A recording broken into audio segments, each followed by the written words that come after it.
వల్ల ఈ యొక్క నూతన మాసములో ప్రథమ పరిశుద్ధ సమతత్వ ఆరాధనలో చేరినటువంటి సంఘము మీ అంతటికి కూడా యేసుక్రీస్తు పరిశుద్ధ నామమున శుభములను తెలియజేస్తూ ఉంటారు. ప్రేమైనటువంటి వాళ్ళ ప్రపంచమంతా కూడా అల్లకల్లోలమవుతున్నటువంటి పరిస్థితి. క్రైస్తవ సంఘములు, క్రైస్తవ సమాజాలు అన్నీ కూడా మూసివేయబడి అనేకమైనటువంటి పరిస్థితులలో మరి విశ్వాసమును కాపాడుకుంటున్నటువంటి యొక్క మరి సంఘస్థులను ఈ రోజులలో దేవుడు పరీక్షించుతున్నటువంటి వాడుగా ఉంటున్నట్టుగా మనం గమనించాలి. ప్రియమైనటువంటి వాళ్ళ ఎంతోమంది మనము విశ్వాసమును కలిగి ఉంటున్నారు, ఎంతమంది నమ్మకత్వము కలిగిన వారంగా ఉంటున్నారు. దేవుడు నేను నిన్ను నమ్మి ఉన్నాను అని చెప్పగలిగినటువంటి ఒక సామర్థ్యము, ఒక యోగ్యత దేవుని బిడలమైనటువంటి మనకు ఉన్నదా అన్నది మన ప్రశ్న. ఈరోజు మన యొక్క విశ్వాసము, మన భక్తి ఏమిటి అన్నది మనం పరిశీలన చేసుకుంటే ఈరోజు మన భక్తి ఎలాంటిది, మన విశ్వాసం ఎలాంటిది అన్నది మనకు తెలిసిపోతుంది. ప్రియమైనటువంటి వాళ్ళ ఊరికే చెప్పడం లేదు. మీరు ఎంతవరకు ప్రార్థన చేస్తున్నారో, ఎంతవరకు మీరు విశ్వాసం ఉంటున్నారో అది నా పని కాదు. నేను మిమ్మల్ని హెచ్చరించడానికి, మిమ్మల్ని బలపరచడానికి, మీ విశ్వాసము మిమ్మల్ని రక్షణలో తీసుకెళ్తాను. మీ రక్షణ పరలోకంలో దేవుని యొక్క సహవాసంలో నిలుపుతుంది. అంతవరకు మేము మీకు ఇస్తున్నటువంటి యొక్క మార్గం ఏంటంటే, ఈ మార్గంలో మీరు వెళ్తే ఈ మార్గంలో మీకు ఒక రక్షణ దొరుకుతుంది, ఈ మార్గంలో దేవుడు మీతో మాట్లాడతాడు, ఈ మార్గంలో మీకు సమాధానం దొరుకుతుంది. అంతవరకే మా పని. గుర్రమును తీసుకొని వెళ్ళి నీళ్లు దాపించలేదు. మిమ్మల్ని విశ్వాసంలో తీసుకొని వెళ్ళేంత వరకే, హెచ్చరించేంత వరకే విశ్వాసమును కలగ చేయనటువంటి వాడు మిమ్మల్ని బట్టి, మీ నమ్మకత్వాన్ని బట్టి కలగజేసేవాడు దేవుడు. ఈరోజు గుర్తుపెట్టుకోండి, దేవుడు మనకి ఇచ్చినటువంటి యొక్క ఈ 2 నెలల ఒక వాగ్దానము ఏమిటంటే, యెహోవా ఆశీర్వాదము నొందినటువంటి వారు ఏ యొక్క గృహములో ఆ యొక్క క్యాలెండర్ను చదువుతున్నారో వారి గురించి మాట్లాడుతున్నాడు. యెహోవా ఆశీర్వాదము నొందిన వారు భూమిని స్వతంత్రించుకొందురు. కీర్తనల గ్రంథము 37వ కీర్తన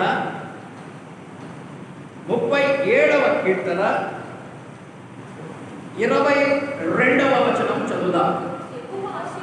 యెహోవా ఆశీర్వాదం పొందిన వారు భూమిని స్వతంత్రించుకొందురు అన్నటువంటి మాట మొదటిగా ఉన్నది. తర్వాత 29వ వచనంలో మాట అక్కడ రాయబడింది. ఏమంటున్నాడు? నీతిమంతులు భూమిని స్వతంత్రించుకొందురు. భూమిని స్వతంత్రించుకొనుట దేవుడు అబ్రహాముకి ఇచ్చినటువంటి వాగ్దానము. ఈరోజు క్రైస్తవులందరికీ కూడా దేవుడు అనుగ్రహించినటువంటి వాగ్దానమే. భూమిని నీవు స్వతంత్రించుకోవాలి. ఏ భూమి? ఏ భూమి?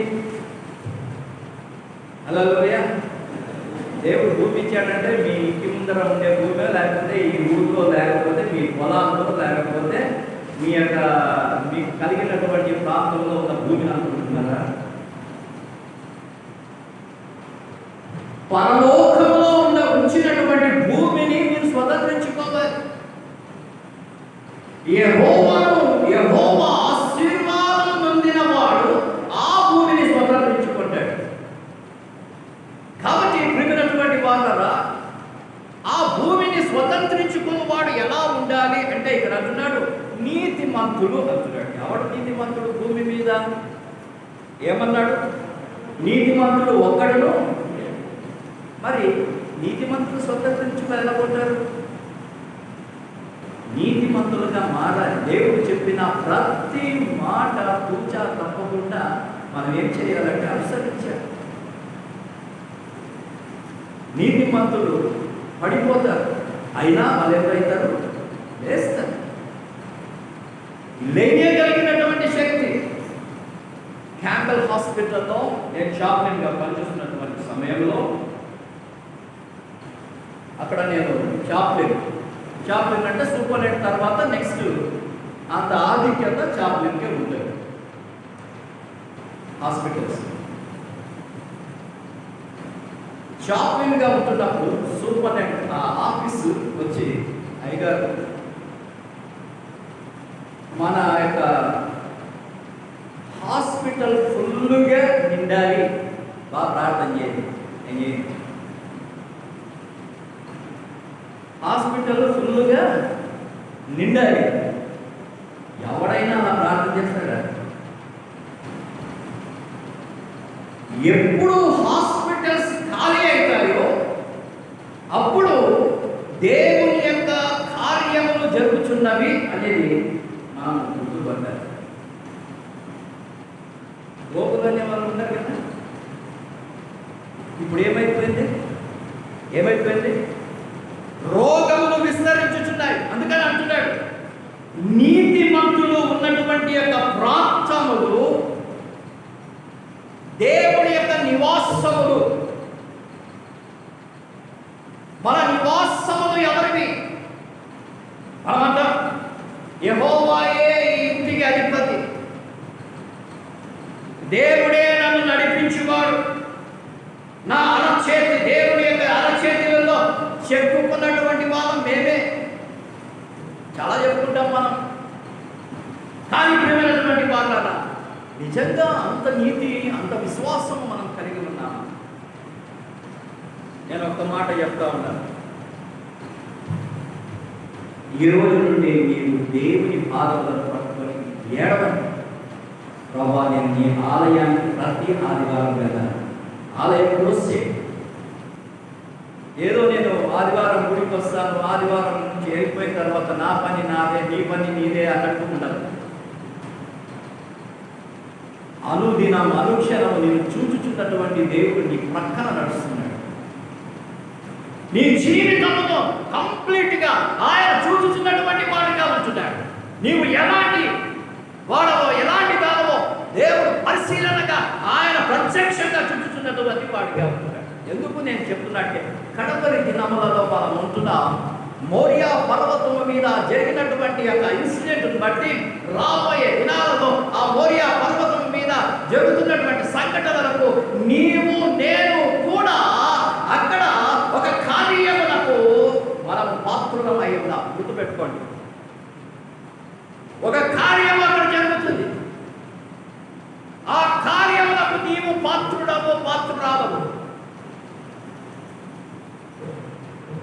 ప్రియమైనటువంటి వాళ్ళ పోయిన వారము ఆ మోరియా పర్వతం ఇన్సిడెంట్లో మీకు తెలియజేస్తూ, మోరియా పర్వతం అంటే హెచ్చింపబడుట, దేవుడిని ఆరాధించు స్థలము, నా గుండె దేవుడు మరలా ఇచ్చును అన్నటువంటి అనేక అర్థాలను మనము పోయిన వారము దాన్ని చూసుకున్నా. అబ్రహాము జీవితంలో జరిగినటువంటి యొక్క ఇన్సిడెంట్ని పోయిన వారములు మనం ధ్యానం చేశాం. ఈరోజు రెండవ విషయముగా ధ్యానం చేయబోతున్నటువంటి అంశమును చాలా జాగ్రత్తగా మనం పరిశీలన చేద్దాం.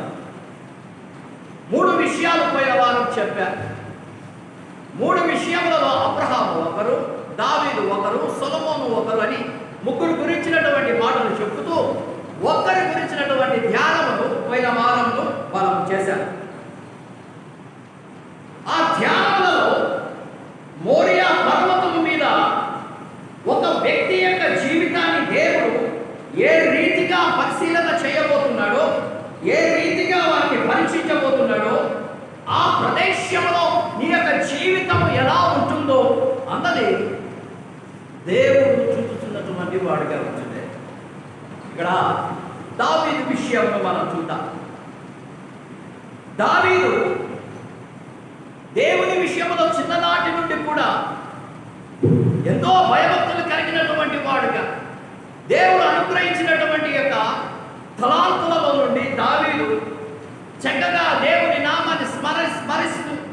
దేవుని యొక్క నామమును గొప్పతనాన్ని ఆ యొక్క పుస్తకాలు లేకపోతే లిఖితాలుగా కీర్తనలుగా ఆయన రాస్తూ పాడుతూ దేవుని మహిమపరిచినటువంటి పరిస్థితులను చూస్తా ఉంటున్నారు. అద్భుతమైనటువంటి యొక్క రచన, అద్భుతమైనటువంటి స్వరకల్పన, అద్భుతమైనటువంటి గ్రాంధికం, అద్భుతమైనటువంటి యొక్క పదముల యొక్క సంకూర్పు,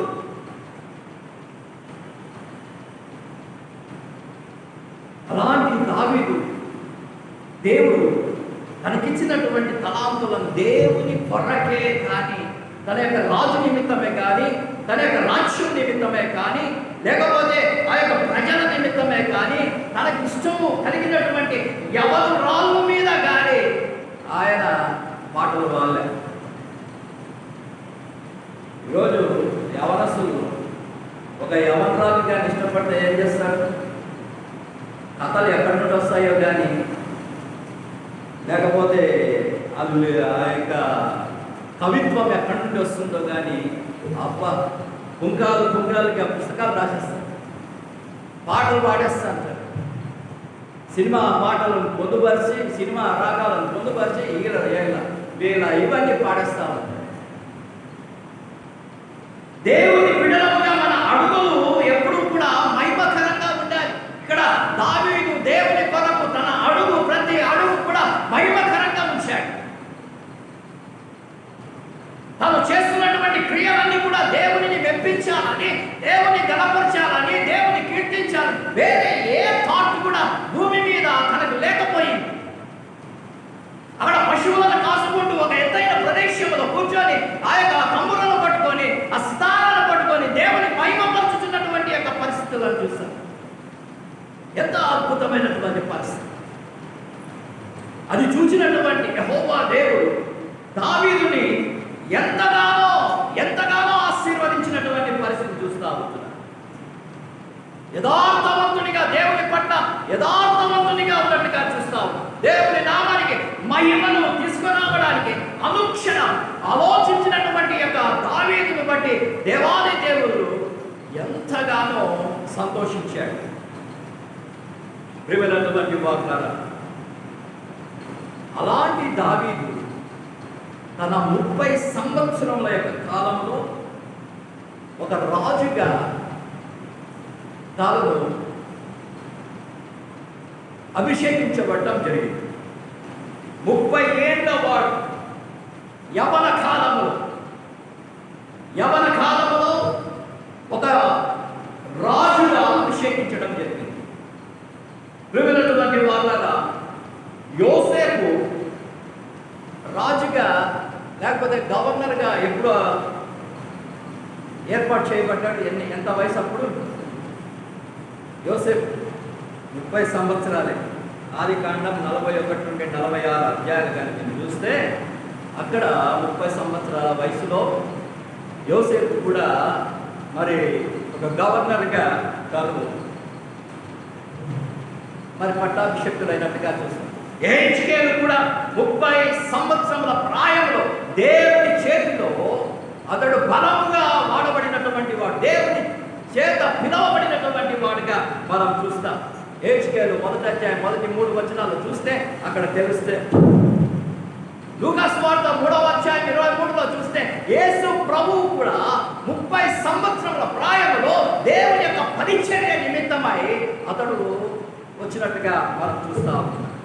అంతవరకు తండ్రి చాటున తాను ఉంటున్నటువంటి వ్యక్తే 30 సంవత్సరముల ప్రాయంలో దేవుని పరిచర్యలో వచ్చినటువంటి సంవత్సరం చూస్తాం.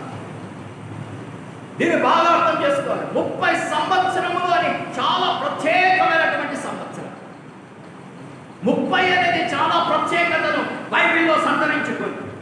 దేవుని యొక్క మందిరములో పనిచేయటానికి 30 సంవత్సరముల పైబడినటువంటి వారినే మరి నియమించాలి అన్నది ఇక్కడ బైబిల్ మనకు బోధిస్తా ఉంది. నేను నిన్నటి మనం తెలుసుకున్నది ఏంటంటే, ఇన్నిసార్లు బైబిల్ చేత దేవుడు నాకు నేర్పించింది ఏంటంటే 30 సంవత్సరం లోపల వారిని ఎవరిని కూడా పదవిలోకి పెట్టదు. 30 సంవత్సరాల పైబడినటువంటి వారు కూడా దేవుని చేత అభిషేకించబడితేనే దేవుని కార్యాలు ఆషామాషి కాదు, మన సొంత కార్యాలు కాదు మనం చేసుకోవడానికి. నా కార్యము నేను పెద్దగా ఉన్నా నేను చేస్తాను. నో, దేవుడు నిన్ను ఏర్పాటు చేసుకున్నాడు. దేవుడు పని చేయాలి, నీ పని ఏమి లేదు. నువ్వు ఒక పని చేయడానికి ఏర్పాటు చేయబడినటువంటి వారు మాత్రం. లేవీయులను 20 సంవత్సరముల యొక్క ప్రాయములో వారిని దేవాలయంలోనికి తల్లిదండ్రులు అప్పగిస్తారు.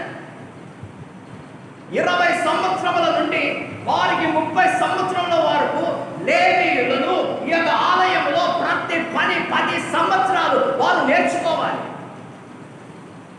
10 సంవత్సరములు ప్రతి పనిని కూడా వారు నేర్చుకోవాలి. ఏం పని? లేవీయులు చేసే పని ఏంటి? ఏమంటే యాజకత్వం కాదు లేవీయులు చేసేది. యాజకుడు వేరే వాడు ఉంటాడు. వీళ్ళు ఎవరు? పరిచారకులు. లేవీయులంతా ఎవరు? దేవుని పనిని సంఘంలో ఆలయంలో పని చేసేవారే. దే ఆర్ జస్ట్ లైక్ మనం అనుకునే డీకన్స్. ఎంతకాలం వాళ్ళు ట్రైన్ అవుతారు? ఎంతకాలము? 10 సంవత్సరాలు ట్రైనింగ్ తీసుకోవాలి. నిన్న మొన్న వచ్చేవాడిని కూడా పైకి పెట్టేస్తే ఎవరైనా పని చేయి అంటే ఎలా ఉంటుంది? వానికి పని రాదు, పని చేయదు. ఈరోజు సంఘాలన్నీ అలాగే వచ్చున్నాయి. చూడండి, లేఖన భాగం చదువు. మొదటి దినవృత్తాంతములు 23వ అధ్యాయం. మొదటి దినవృత్తాంతములు 23వ అధ్యాయం మొదటి 5 వచనములు చదవండి.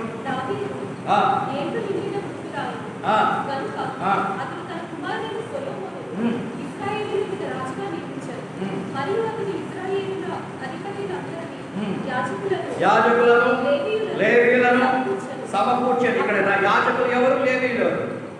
యాజకుడు అంటే ఏం చేస్తాడు? యాజకత్వం చేస్తాడు. లేవీయులు ఏం చేస్తారు? పని చేస్తారు. ఓకే. అప్పుడు లేవీయులు 30 సంవత్సరములు మొదలుకొని అంతకు పై వయసు గలవారు కవిలలో చేర్చబడి పుస్తకములో వారు రికార్డ్స్ లో వారు ఎక్కి ఉన్నారు. తర్వాత వారి సంఖ్య 38,000 పురుషులు. వీరిలో 24,000 మంది యెహోవా మందిరపు పని విచారించువారుగాను, 6,000 మంది అధిపతులుగాను న్యాయాధిపతులుగాను ఉండిరి అనబడినటువంటి మాట ఇక్కడ చూస్తున్నాం. మళ్ళా ఇక్కడ 5వ వచనంలో కూడా అంటాడు 4,000 మంది ద్వారపాలకులుగా నియమింపబడి మరి 4,000 మంది స్తుతి చేయు నిమిత్తమై దావీదు చేయించిన వాద్య విశేషములతో యెహోవాను స్తుతించువారుగా. ఎవరు వాళ్ళు? ఎవరు వీళ్ళు? లేవీయులు అంటే ఎవరు? మనకి ఏమంటున్నాం వారిని? ఏమండి? పరిచారకులు. తలాంతులను మనం పోగొట్టుకుంటున్నాం. దేవుడు అనుగ్రహిస్తున్నటువంటి ఒక విశేషమైనటువంటి ఒక అధికారాన్ని మనం పోగొట్టుకుంటున్నాం. అంతేకాదు, స్తుతి చేయాలి. దేవుని నామమును ఎల్లప్పుడూ కూడా మహిమకు పాత్రగా ఈ యొక్క ఆరాధనలో ఎల్లప్పుడూ స్తుతి ధూపములు వేస్తున్నటువంటి వారుగా ఆ లేవీయులు ఉండాలి. అది దాని గురించి తెలియజేస్తా ఉంటాడు. మొదటి దినవృత్తాంతములు 15వ అధ్యాయం. మొదటి దినవృత్తాంతములు 15వ అధ్యాయం 22వ వచనం. లేవీయులకు అధిపతి అయిన కెనాన్య మందసమును మోయుటయందు గట్టివాడైనందున మోత క్రమము నేర్పుటకు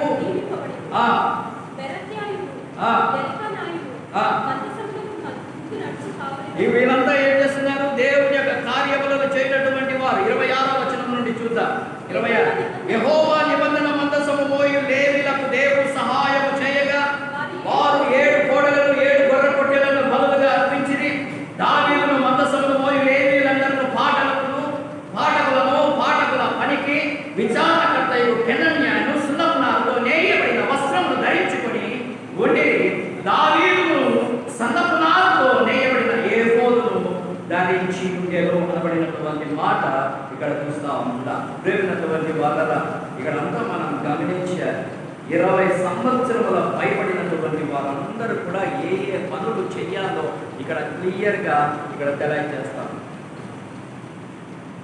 దావీదు 30 సంవత్సరముల యొక్క ప్రాయము నుండి 40 సంవత్సరములు ఈ యొక్క రాజ్యములను అతడు పరిపాలించినట్టుగా చూస్తాం. దేవుడు తనకిచ్చినటువంటి అధికారమును అతడు 40 సంవత్సరాలు ఉపయోగించుకున్నట్టుగా చూస్తా ఉంటున్నాం. ప్రేమైన మాట్లాడ 3 విధాలుగా అతడు పరిపాలన చేసినట్టుగా చూస్తా ఉంటాం. మొట్టమొదటి యొక్క విధానం ఏంటంటే అతడు పరోక్షముగా ఈ యొక్క రాజ్యమును పరిపాలన చేశాడు. మొదటి సమూయేలు 21వ అధ్యాయం, మొదటి సమూయేలు 21వ అధ్యాయం మొదటి వచనం చదువుదాం. నోబులో యాజకుడైన అహిమెలెకు వచ్చెను. అయితే అహిమెలెకు దావీదు రోగకు భయపడి నీ ఒంటరిగా వచ్చినవేమని అతను అడగగా, రాజు నాకు ఒక పని నిర్ణయించి నేను నీకు ఆజ్ఞాపించి పంపిన పని ఏదో అదేనని, అది ఎవరితోనైనా చెప్పవద్దని నేను నా పని వారిని ఒకనొక చోటికి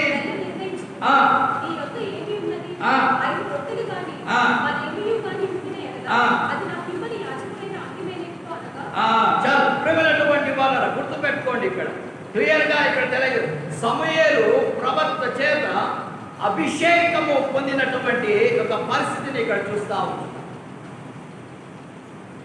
ఈ అహిమెలెకు యొక్క దేవుని ఆలయములో చెప్పినటువంటి యొక్క ఒక పరిస్థితిని ఇక్కడ చూస్తూ ఉంటున్నాం. చూడండి, మొదటి దినవృత్తాంతములలోనే 12వ అధ్యాయం ఒకసారి చదువుతాం.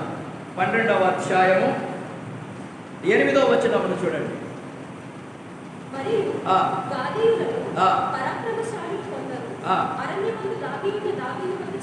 ఇక్కడ ఈ వాక్య భాగం అంతా కూడా మనం చూస్తే ఎవరిని ఎక్కడ అతడు పరిపాలన చేశాడు అన్నటువంటి మాటను చూస్తాం.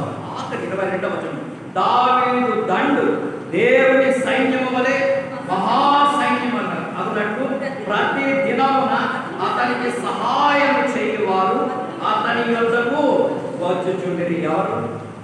ఎవరు వీళ్ళు? ఎవరు అంటే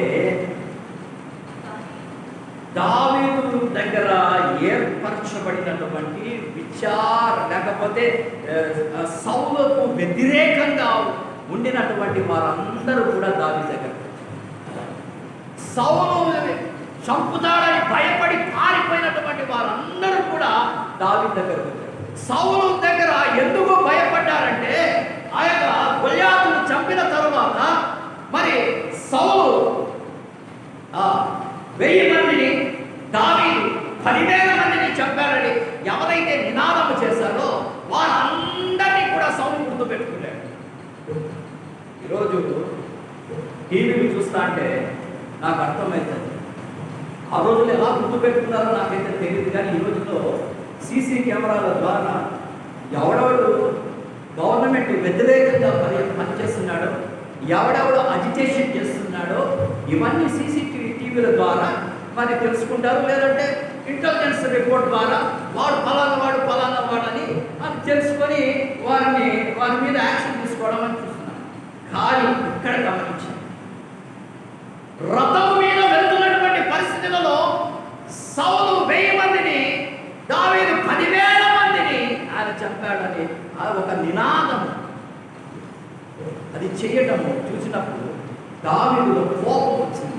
ఎవడెవడైతే అరిచాడో, ఏ యొక్క జాతి అరిచిందో, ఏ కుటుంబాలు అరిచాయో వారందరినీ సమూలంగా నాశనం చేయమని ఆర్డర్స్ పాస్ చేశాడు. ఎప్పుడైతే ఆర్డర్స్ పాస్ చేశాడో వీరందరూ కూడా అక్కడి నుండి పారిపోయి అదుల్లాము గుహలో వారు ఉంటున్నటువంటి యొక్క దావీదు దగ్గరికి వీరందరూ వచ్చారు. వచ్చి, అయ్యా మేము మీ దగ్గర ఉంటాం, మమ్మల్ని పరిపాలన చేయమని, వీరు మా మీద అధికారిగా ఉండమని దావీదును కోరగా దావీదు వారి మీద అధికారిగా అక్కడ ఉన్నట్టుగా చూస్తాం.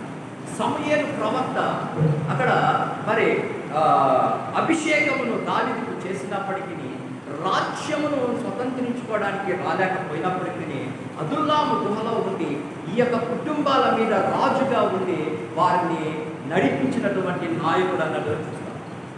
రెండవ విషయం చూస్తాం, దావీదు మొదట ఒక జాతికి లేకపోతే ఒక కొంతమంది తప్పించుకొని పారిపోయి వచ్చినటువంటి వారికి అతడు రాజుగా ఉన్నాడు.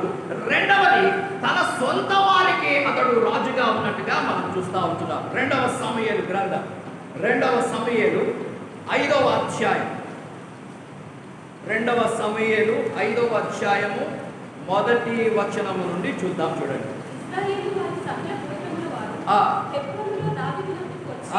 హెబ్రోనులో దావీదు దగ్గర నుంచి ఎవరు వచ్చారంట? ఇశ్రాయేలు వారి సకల గోత్రముల వారు హెబ్రోనులో దావీదు వద్దకు వచ్చి, చిత్తగించుము, మేము నీ ఎముకల వంటి వారము, రక్త సముద్రము. పూర్వకాలమున సౌలు మా మీద రాజై ఉండగా నీవు ఇశ్రాయేలులను నడిపించువాడవై ఉంటివి. అయితే ఇప్పుడు నీవు ఇశ్రాయేలులను బట్టి నా చెరులను పాలించి వారి మీద అధిపతిగా ఉండుమని యెహోవా నిన్ను గురించి సెలవిచ్చి ఉన్నాడని చెప్పి, మరియు ఇశ్రాయేలు వారి పెద్దలందరూ హెబ్రోనులో రాజు వద్దకు రాగా రాజైన దావీదు హెబ్రోనులో యెహోవా సన్నిధిని వారితో నిబంధన చేసిన గనుక ఇశ్రాయేలు వారి మీద రాజుటకై వారు దావీదునకు పట్టాభిషేకం చేసి. ఎవరి మీద రాజుటకు? ఇశ్రాయేల్ అంటే యూదా జాతి మీద రాజు అగుటకు అక్కడ పట్టాభిషేకము అక్కడ చేయబడినట్టుగా మనం చూస్తా ఉంటున్నాం. ప్రియమైన వాళ్ళ 2వ అధ్యాయం 4వ వచనం చూద్దాం. 2వ అధ్యాయం 4వ వచనం. యూదా వారు అక్కడికి వచ్చి యూదా వారి మీద రాజుగా దావీదునకు పట్టాభిషేకము చేసిరి అనబడినటువంటి మాట. అంటే ప్రియమైన వాళ్ళ ఇది వెంటనే ఈ యొక్క కార్యములు అయితే జరగటానికి వీల్లేకపోయింది. కానీ యూదా వారి మీద 7 సంవత్సరాల 6 మాసములు అతడు పరిపాలన చేసినట్టుగా మనము చూస్తూ ఉంటున్నాం. మూడవ ఎవరి మీద పరిపాలన చేసి? మొదట ఒక గుంపు మీద, రెండవది యూదా జాతి మీద అతడు రాజుగా పట్టాభిషేకం చేయబడినటువంటి వాడిగా ఉన్నాడు.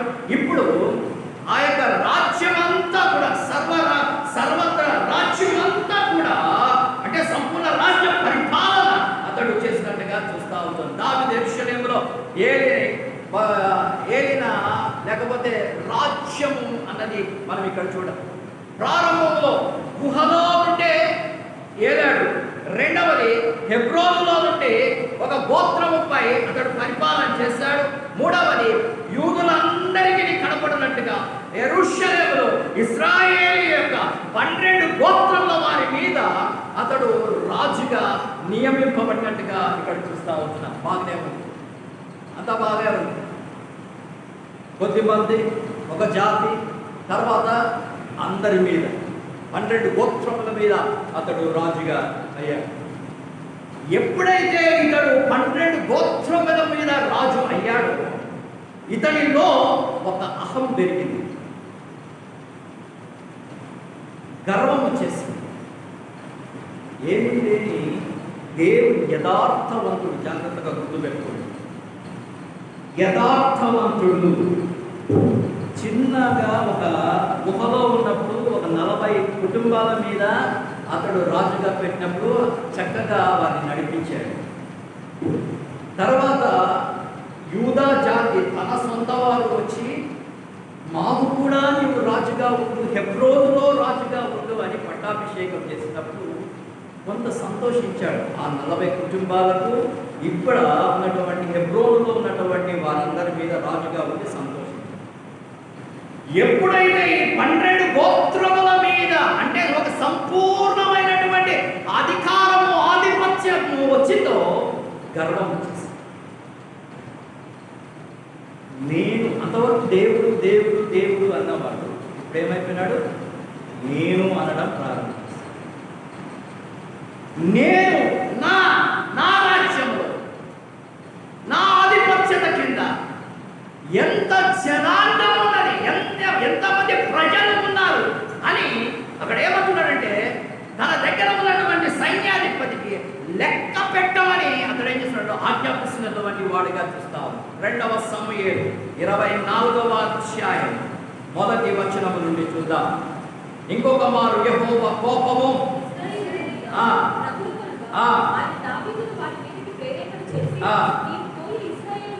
నీవు పోయి ఇశ్రాయేలు వారిని యూదా వారిని లెక్కించుమని అతనికి ఆజ్ఞ ఇచ్చాను. ఎవరిచ్చారండి? యెహోవా ఇచ్చినట్టుందాడా? యెహోవా ఎవరికి ఇచ్చాడు ఆజ్ఞ? దావీదుకి ఇచ్చాడా? దావీదు ఎవరికి ఇచ్చాడు? సైన్యాధిపతికి ఇచ్చాడు లెక్క పెట్టమని. యెహోవా దేవుడు లెక్క పెట్టమని చెప్పిండేది ఒకే ఒక పర్యాయము. ఎప్పుడు?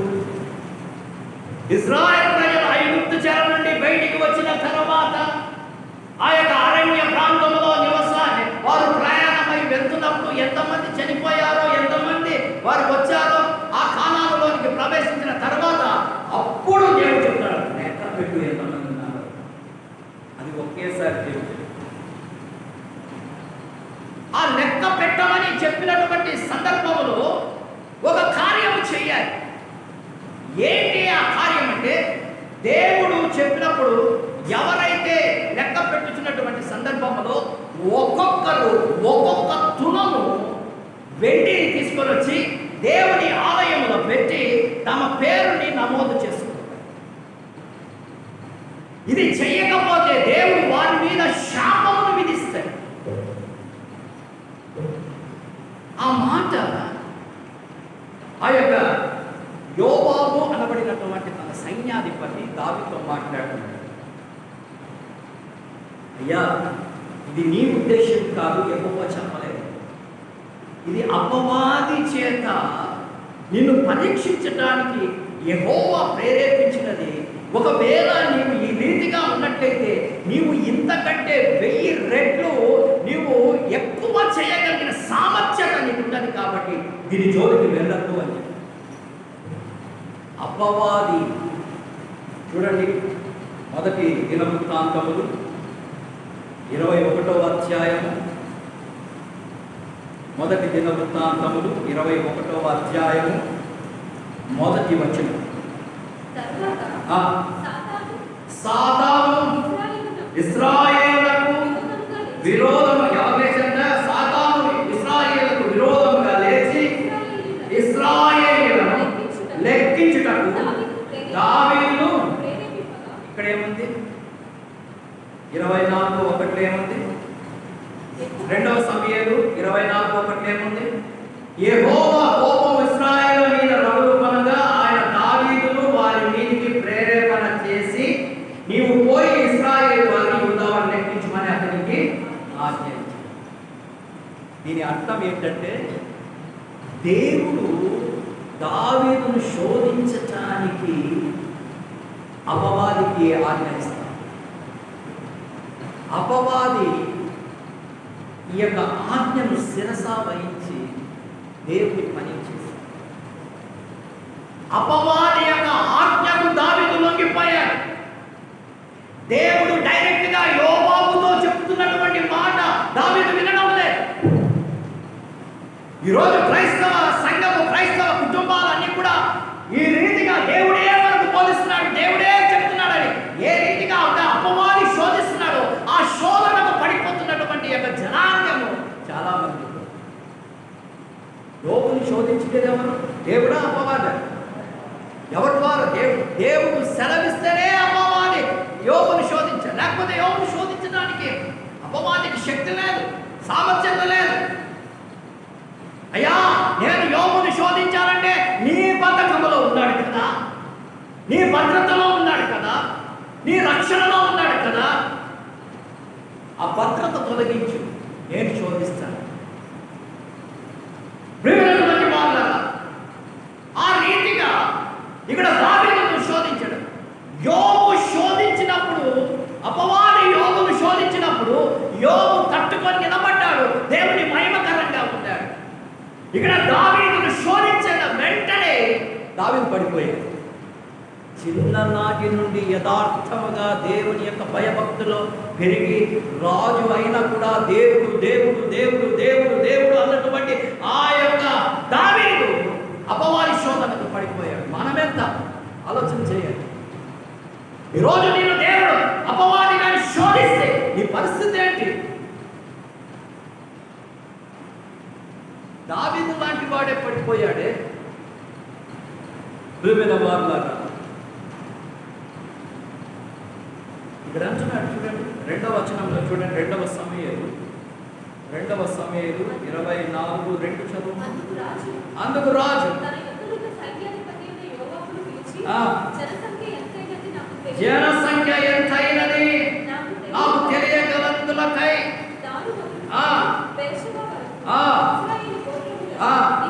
నీవు సంచారం చేసి వారిని లెక్కించుమని ఆజ్ఞయ్యగా యోవాబు జనుల సంఖ్య ఎంత ఉన్నదో నా ఏలినవాడవును రాజులకు నీవు బ్రతికి ఉండగానే దేవుడైన యెహోవా దాని నూరంతలు ఎక్కువ చేయను గాక. నా ఏలినవాడవును రాజులకు నీకు ఈ కోరిక ఎలా పుట్టింది? నువ్వు దేవుడి బిడ్డవు కదా. సైన్యాధిపతి మాట్లాడుతున్నాడు, అభిషేకించబడిన వారితో. గుర్తుపెట్టుకోండి, ఒక దేశంలో రాజుతో మాట్లాడుతున్నాడు, ఒక సైన్యాధిపతి. నీకు ఎందుకు ఈ దుర్బుద్ధి పుట్టింది? ఎందుకు ఇలాంటి కోరిక పుట్టింది?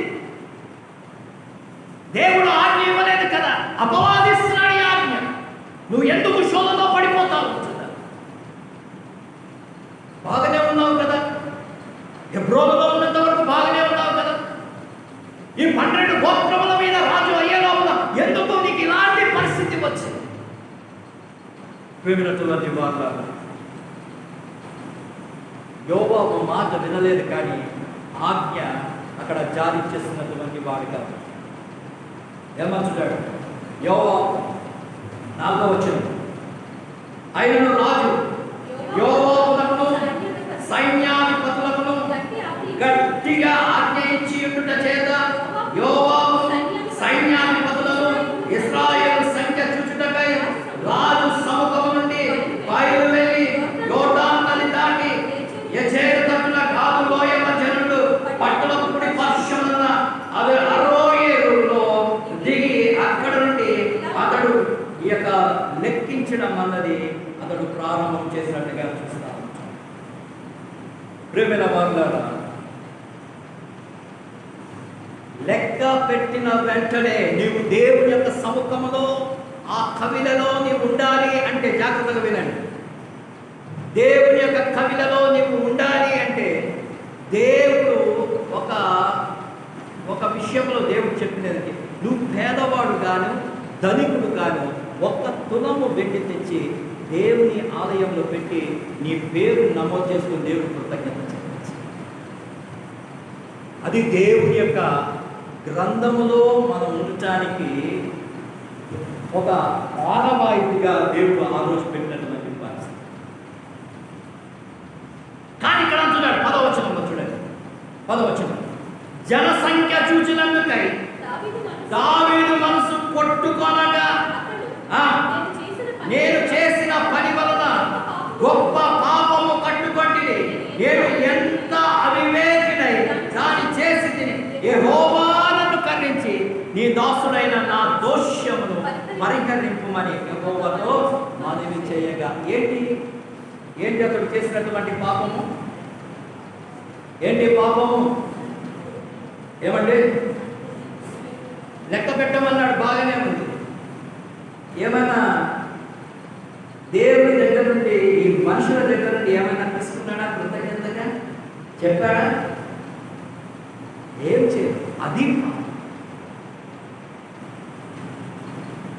దేవుడు చెప్పింది దేవునికి ఇవ్వక మాట, దేవుని మాట వినకపోతే పాపము. ఇక్కడ బాగా గుర్తుపెట్టుకోండి, ఏదైనా ఒకటి తప్పు అడుగు వేశామా నీవు పాపంలో పడిపోతావు. దాని వలన పర్యవసానం ఎలా ఉంటుంది అనేది మీకు తెలియజేస్తాను. ఇక్కడ క్లియర్గా అంటున్నాడు, ఇక్కడ దావీదు చేసినటువంటి ఒక ఏకైక పొరపాటు ఏంటంటే తన స్వశక్తి మీద ఆధారపడి ఉన్నటువంటి వాడిగా ఉంచుతాడు, మనుష్యులను ఆశ్రయించినటువంటి వాడిగా ఉంచుతాడు. ఇర్మియా గ్రంథం 17వ అధ్యాయం 5వ వచనంలో చూద్దాం. ఇర్మియా గ్రంథం 17వ అధ్యాయం 5వ వచనం 17:5 మీరు చదువు. యెహోవా ఇలాగ సెలవిచ్చుచున్నాడు, నరులను ఆశ్రయించి శరీరులను ఆధారముగా చేసుకోవచ్చు, తన హృదయం యెహోవా మీద నుండి తొలగించుకున్నవాడు ఎవడంట? ఆ వ్యక్తి ఉంటే చాలండి, ఆ వ్యక్తి దగ్గరికి వెళ్తే చాలు, మన పని అయిపోతుంది. ఒక మనుష్యుని ఆధారం చేసుకొని దేవుని పనిని చేసేవాడు శాపగ్రస్తుడు. గుర్తుపెట్టు, మనుషుని మీద నీవు ఆధారపడడానికి వీలేదు. You completely depend upon the lord.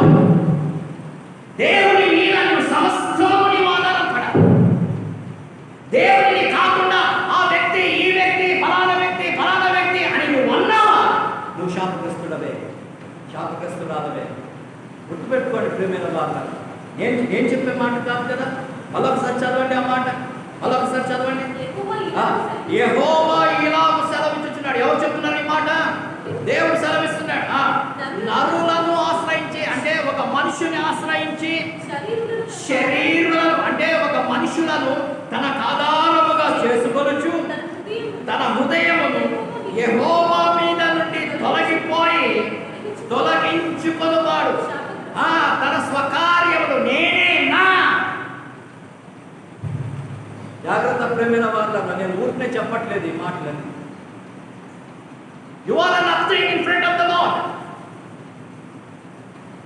నీవు దేవుని పని నిమిత్తమై ఈ భూమి మీద ఉన్నావు అంతే. దేవుడు ఏ పని చెప్తే ఆ పని చేయాలి అంతే. నేను అందుకే ఉన్నాను. యాజకత్వం బాధ్యత దేవుడు నాకు ఇచ్చాడు, పని చేసే బాధ్యత మీకు ఇచ్చాడు. మీరు పని చేయాలి, నేను యాజకత్వం చేయాలి. మీరు యాజకత్వం చేయడానికి మీరు పిలవబడలేదు, నేను పని చేయడానికి నేను పిలవబడలేదు. ఎవరి పని వాళ్ళు భూమి మీద మనం చేయాలి. కానీ ఈ చర్చికి వచ్చిన తర్వాత లేవి పని నేను చేశాను.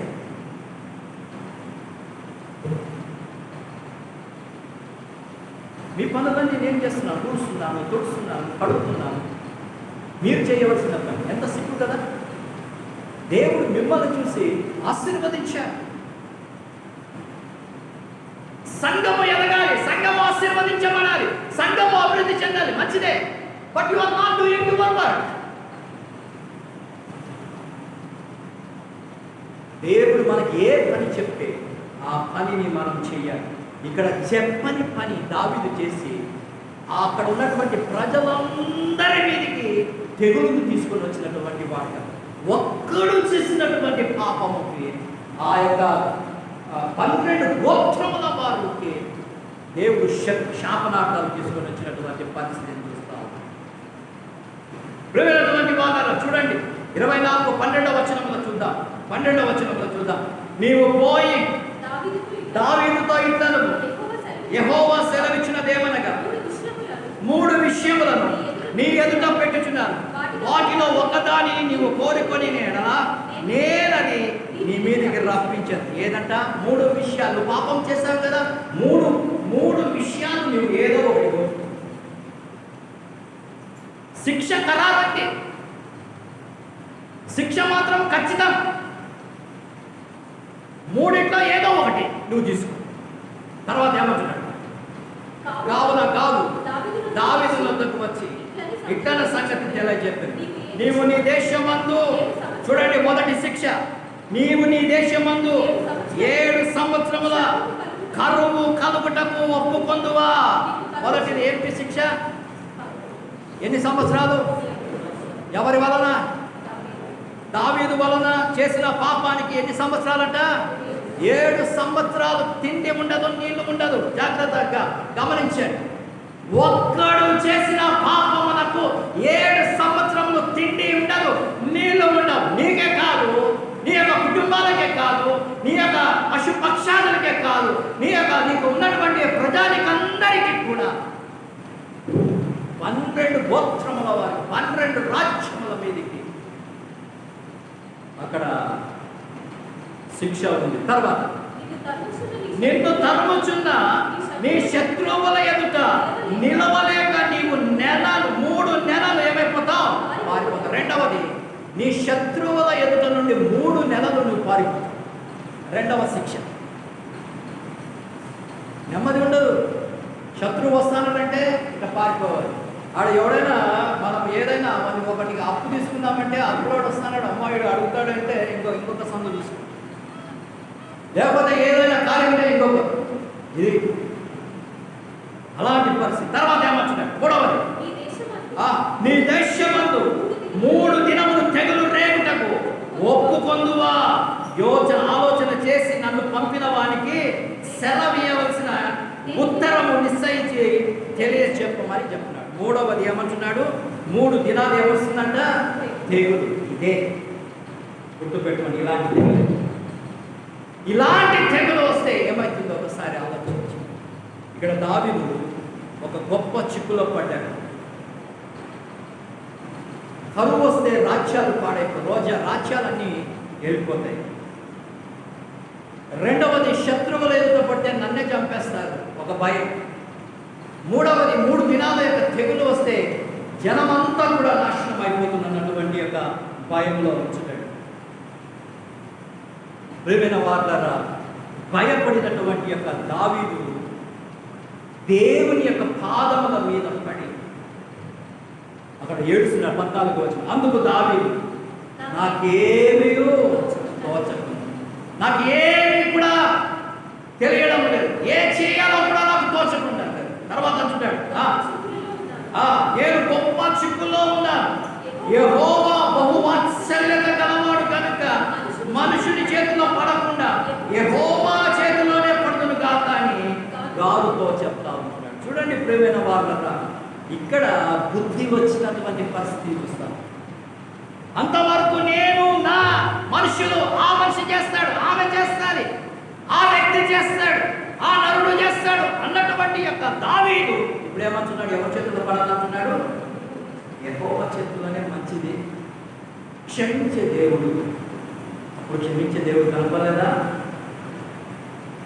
నీ స్వార్థం, నీ యొక్క అహం, నీ గర్వం నేను కళ్ళు మూసుకొని పోయే పరిస్థితి తీసుకొచ్చు. నువ్వు ఏ స్థితిలో నుండి వచ్చావో ఆలోచన చేయలేదు. గొర్రెలు మేపుకుంటున్నటువంటి పరిస్థితిలో నుండి నీవు వచ్చావే. దేవుడు నేను రాజుగా కూర్చోపెట్టే లోపలికి కళ్ళు మూసుకొని పోయింది. ప్రియమైనటువంటి వార్లారా, గమనించు. ఇక్కడ అంటున్నాడు, బుద్ధి వచ్చినది. తండ్రి దగ్గర నుండి తన ఆస్తిని తీసుకొని వాటా తీసుకొని వెళ్ళిపోయినటువంటి వాడు చెడు వ్యసనాలకు బానిస అయిపోయి సమస్తమును కోల్పోయినప్పుడు వాడు ఆహారం లేక విలవిలలాడుతూ పందులు తినే పొట్టు తిన్నప్పుడు వారికి బుద్ధి వచ్చింది. ఈరోజు మనుషులందరికీ కూడా ఇలాంటి బుద్ధి వచ్చే పరిస్థితికి ముందుగానే దేవుడు హెచ్చరిస్తున్నాడు. ఇక్కడ క్లియర్గా ఆయన చెప్తున్నటువంటి మాట, నేను గొప్ప చిక్కులలో పడ్డాను. దేవుని చేతుల్లో పడుట మనుషుల చేతుల్లో పడుట కంటే చాలా మంచిది అన్నటువంటి మాట ఆయన తెలియజేస్తున్నటువంటి వాడుగా చూస్తున్నాడు. మొదలుకొని అక్కడ ఏం చేస్తున్నాడంటే, ఇక్కడ ఉన్నటువంటి మరి తన యొక్క వ్యక్తులతో కలిసి గోనె పట్ట కట్టుకొని, పెద్దలందరూ కలిసి గోనె పట్ట కట్టుకొని దేవుని దగ్గర వారు సాష్టాంగపడినటువంటి పరిస్థితి. దేవుని దగ్గర తండ్రి నేను పాపము చేశాను. 17వ వచనంలో చూద్దాం. దావీదు జనులను నాశనం చేసిన దూతను కనుకొని యెహోవాను ఇలాగు ప్రార్థించెను, చింతగించు ప్రభువా, యెహోవా ఏమంటున్నాడు? పాపము చేసిన వాడను నేనే, దుర్మార్గముగా ప్రవర్తించిన వాడను నేనే, గొర్రెల వంటి మీరేమి చేస్తే నన్ను నా తండ్రి వారి ఇంటి వారిని ఏం చేయమంటున్నాడు? ఒకడు పాపం చేసే తండ్రి ఇంటి వారిని కూడా శిక్షించమన్నాడు. ఈ ప్రజలు పాపము చేయలేనటువంటి వారు, ఏమి తెలియనటువంటి గొర్రెలు అన్నటువంటి మాట ఎలా చేస్తారు?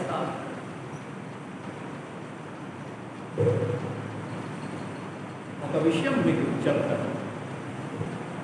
ఒక అయ్య కానీ ఒక అమ్మకి కానీ నోరు కానీ గుణం కానీ బాధ లేకపోతే జనాలు ఏమంటారు?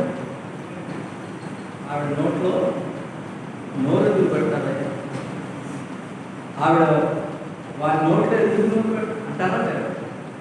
ఇదే పరిస్థితి కాదు. ఈ పరిస్థితి మనకి ఎవరు రాదు. మీరందరూ దేవుని బిడ్డలు. మీ నోట్లో నోరుగా అందరూ ధైర్యంతో ఒకరికొకరు పలకరించుకొని పరిశుద్ధమైనటువంటి దేవుని మాటలు, దేవుని యొక్క సహవాసంలో ఉంటున్నటువంటి వ్యక్తులు. ఒకరికొకరు భయపడడానికి వీల్లేదు. మీరు ఎవరు ఒకరినొకరు బెదిరించడానికి వీల్లేదు. ఎవరు మీరందరూ దేవుని బిడ్డలు, దేవునికి మహిమకరంగా జీవించవలసినటువంటి బిడ్డలు. దేవుని ప్రతిరూపము మీలో ఉండాలి. మీ మాటలో, మీ తలంపులో, మీ ఆలోచనలో, మీ నడతలో, మీ ప్రవర్తనలో దేవుని ప్రతిరూపం మీలో ఉండాలి. ప్రతి ఒక్కరూ నాకు లోపడాలి, నేను చెప్పిన మాట వినాలి మానేయండి. మీరు దేవుని బిడ్డలు. కొద్ది కాలంలో మనం పరలోకానికి వెళ్ళవలసినటువంటి యొక్క ఆధిక్యత దేవుడు మనకిస్తున్నాడు. హెచ్చరికలను తీసుకొని బుద్ధిగా దేవుని చేతుల్లో పడటానికి సిద్ధపడు. నరుల చేతుల్లో పడుట కంటే దేవుని చేతుల్లో పడుట ఏమంటున్నాడు? ఎంతో మేలు అన్నటువంటి మాట ఇక్కడ తెలియజేస్తాం.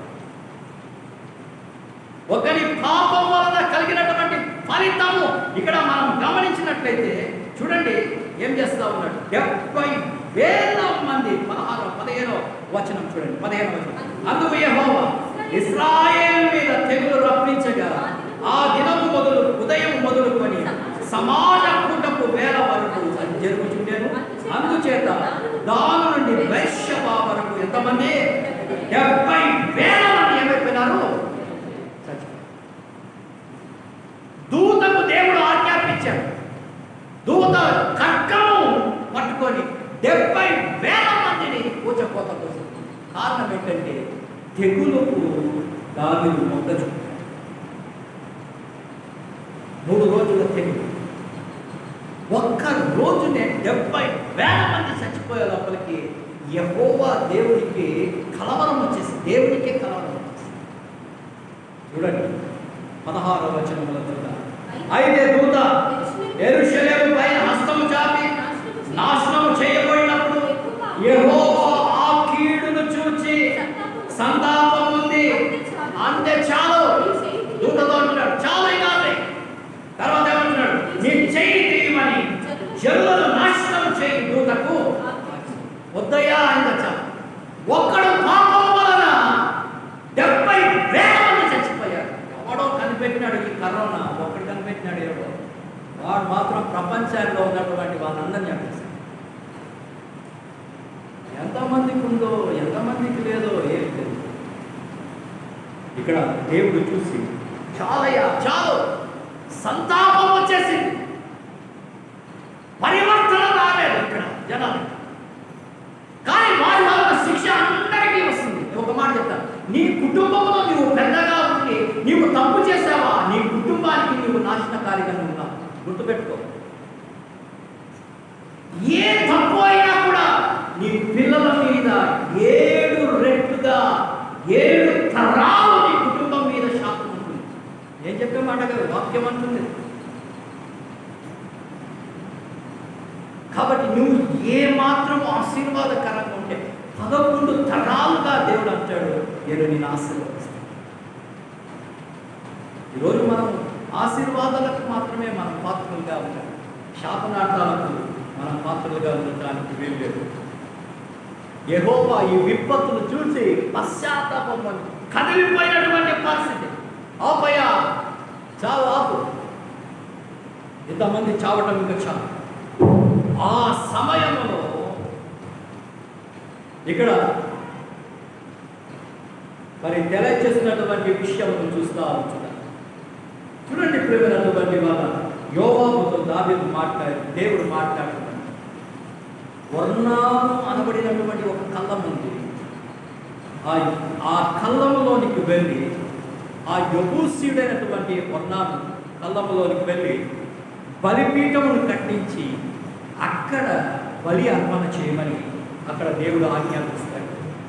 ప్రియమైనటువంటి వాళ్ళ ఎప్పుడైతే ఆజ్ఞాపించాడో దావీదు ఆ వర్ణాలు మరి యోవాబును పంపించి ఆ వర్ణాలు కళ్ళం గురించి మరి వాకాబు చేయించి అన్ని పరిస్థితులని సెలవిచ్చినప్పుడు దావీదు కూడా ఆ కళ్ళం దగ్గరకు వచ్చినప్పుడు ఆ యొక్క వర్ణాలు మాట్లాడుతూ ఉంటున్నాడు. చూద్దాం, చూడండి 20వ వచనం. ఔరాన రాజును అతని సేవకులను తన దాసులకు వచ్చుట చూచి బయలుదేరి రాజులకు సాష్టాంగ నమస్కారం చేసి, నా ఏలిన వాడవు రాజునకు నీవును నీ దాసుడైన నా యుద్ధకు వచ్చిన నిమిత్తం ఏమని అడగగా, దావీదు ఈ తెగులు మనుషులకు తగలకుండా నిలిచిపోవునట్లు యెహోవా నామమున ఒక బలిపీఠం కట్టించుటకై నీ యొద్దకు ఈ కళ్ళమును కొనవలెనని వచ్చి తిని అని చెప్పాడు. ఈ తెగులు ఆగిపోవాలంటే ఈ కళ్ళము కావాలి. ఎందుకంటే ఈ కళ్ళమున మరి తెగులు ఆపివేయడానికి దూతకు ఆజ్ఞాపించడం జరిగింది. ఈ కళ్ళములో బలిపీఠం కట్టమని దేవుడు ఆజ్ఞాపించాడు అని చెప్పగానే ఇక్కడ ఔరాన ఏమని మాట్లాడుతున్నాడో ఒకసారి చూద్దాం. అందుకు ఔరాన, నా ఏలిన వాడవకు నీవు చూచి ఏది నీకు అనుకూలమో అది తీసుకొని బలి అర్పించుము, చిత్తగించుము. దహన బలికి ఎడ్లున్నవి, నూర్చు కర్ర సామానులు కర్రలుగా అక్కరకు వచ్చును, కట్టెలుగా అక్కరకు వచ్చును. చూడండి ప్రియమైన వారు, బలికి కావలసిన వస్తువులన్నీ కూడా నేను నీకు ఇస్తాను ఫ్రీగా అన్నాడు. దావీదు, నాకు ఫ్రీగా వద్దాయా?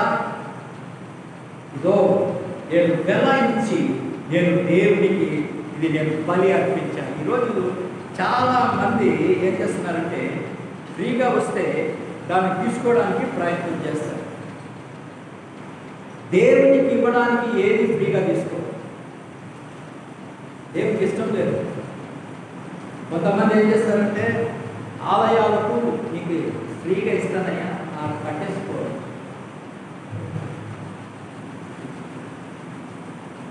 ఫ్రీగా ఇచ్చేవాడు హృదయంలో దేవుని ఆలయం ఉండదు. ఫ్రీగా ఇచ్చేవానికి దేవునికి ఇవ్వాలి అన్నటువంటి గుణం ఉండొచ్చేమో, కానీ ఆ గుణము వెనక ఎంత కష్టం ఉంది, ఎంత సమస్య ఉన్నాయి, ఎంత ఇష్టం ఉన్నది ఇది గ్రహించాలి.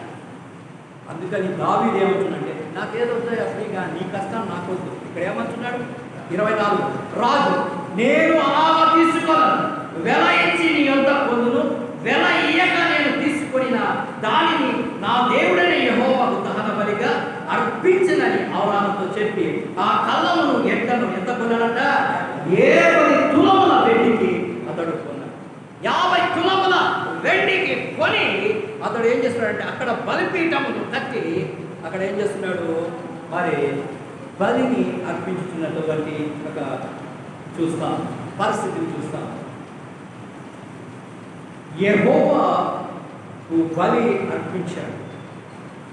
ఎప్పుడైతే బలి అర్పించాడు 25వ వచనంలో అంటాడు, దేవుడు ఆ బలిని ఏం చేశాడంట? అంగీకరించాడు. 25 అక్కడ దావీదు యెహోవా నామమున ఒక బలిపీఠము కట్టించి దహన బలులను సమాధాన బలులను అర్పించాడు. ఏం అర్పించాడంట? పాపము చేసినప్పుడు ఏమర్పించాలి? పాపము చేసినప్పుడు కృతజ్ఞత కానుక అర్పించాలి. అంతేనా? ఏమర్పించాలి పాపం చేసినప్పుడు? హల్లెలూయా, హల్లెలూయా. పాపం చేసినప్పుడు ఏమర్పించాలి?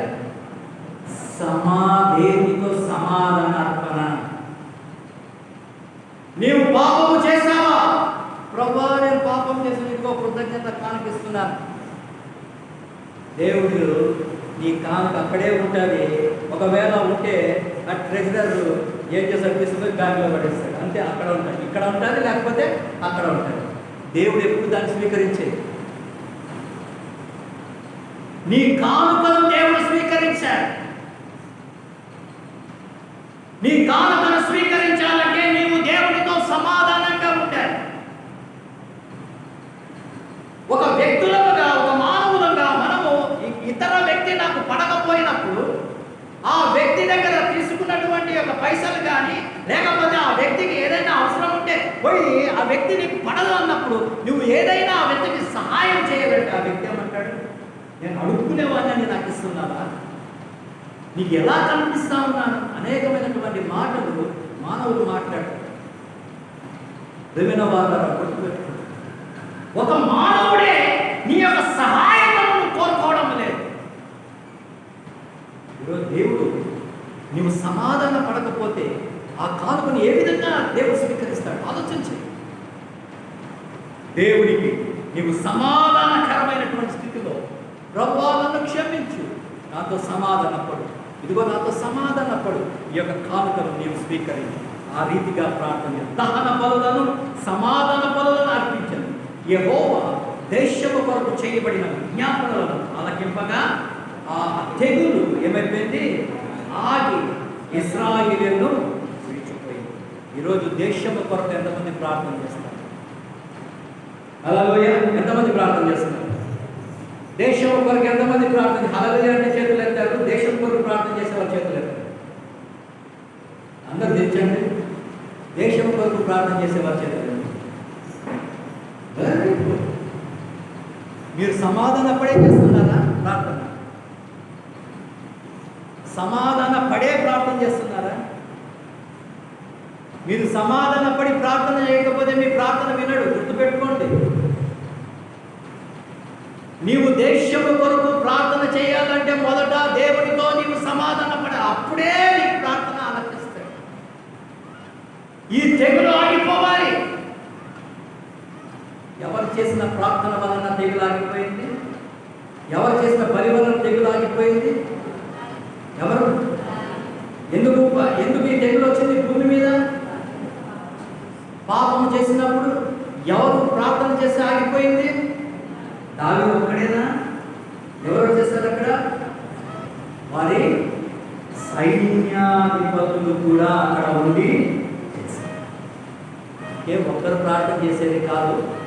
పాపం చేసిన వాడు ఒక్కడే కాదు, కుటుంబం అంతా కూడా ఏం చేయాలి? దేశము కొరకు, తెగులు కొరకు ప్రార్థన చేయాలి. అప్పుడు ఏమైతుంది? తెగులు ఆగి. ఈరోజు కరోనా వచ్చింది. ఎవరు ప్రార్థన చేస్తున్నారు?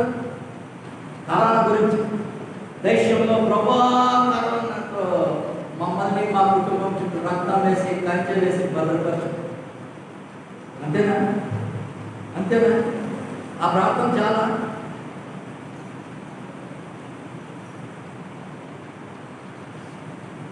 ఇది నీవు ప్రార్థన, ఇది దేశం. అర్థమైందా? నాలుగు బ్రేలు దాటుకొని రావాలి నీ ప్రార్థన, నీ వ్యక్తిగత ప్రార్థన. గుర్తుపెట్టు. నీవు ఆఖరి లీస్ట్ నీవే, మొదట నీ దేశం, నీ సంఘం, నీ ప్రజ, దేశం.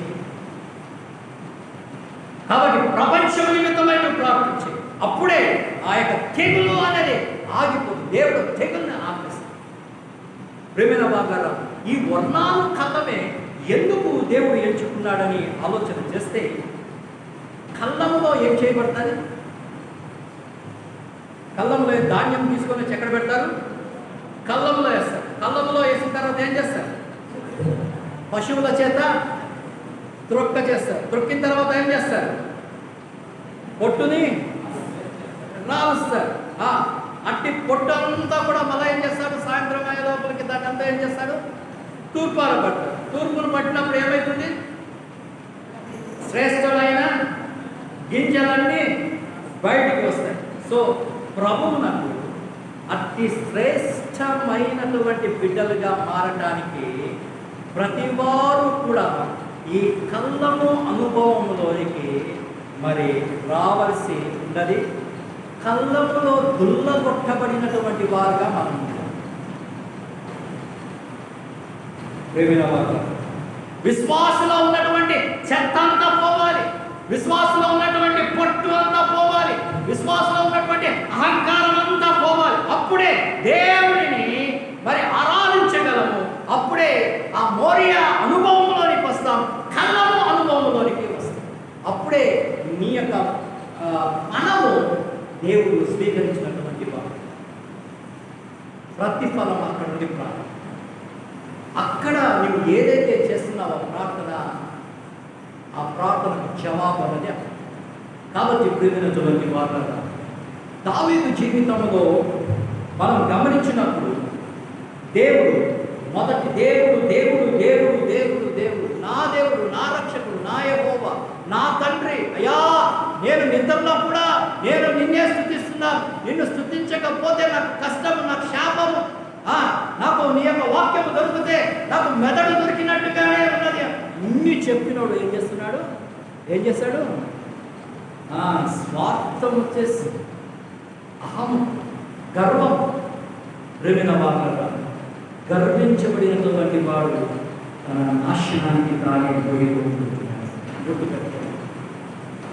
అది లేకుండా తన వలన తన కుటుంబానికి అంతటికి కూడా నాశనం చేసుకుంటున్నాడని గుర్తు పెట్టుకొని మనము దావీదు ఏదైతే హెచ్చరించాడో హెచ్చరికలను బట్టి మన జీవితాన్ని సరి చేసుకుని మన కుటుంబాలను దేవుడికి మహిమకరంగా దేవుని దగ్గర ప్రార్థనలు చేసుకుని బలం అర్పిస్తూ సమాధానపడి దేవునిలో కోరుకున్న అట్టి కృపను ప్రార్థించాలి.